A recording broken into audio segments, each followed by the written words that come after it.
భగవద్గీత 2వ అధ్యాయము సాంఖ్యము మరియు యోగము 34వ శ్లోకం యొక్క ఆధ్యాత్మిక అంతరార్థము.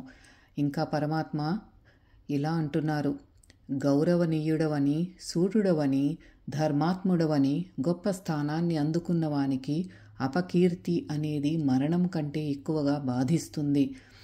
దీనిని యోగానంద గారు ఇలా విశ్లేషిస్తున్నారు: అకీర్తి అంటే కూటస్థ స్థితిలో లేకపోవడం. అలా కూటస్థ స్థితిలో లేనప్పుడు దానికంటే చావడమే మంచిది కదా అని అందరూ అంటారు. బాధ్యతలను వదిలేసి వెళ్ళిన వారెవ్వరూ ప్రశాంతంగా ఉండలేరు. బ్రతికుండగానే నరకాన్ని చూస్తారు.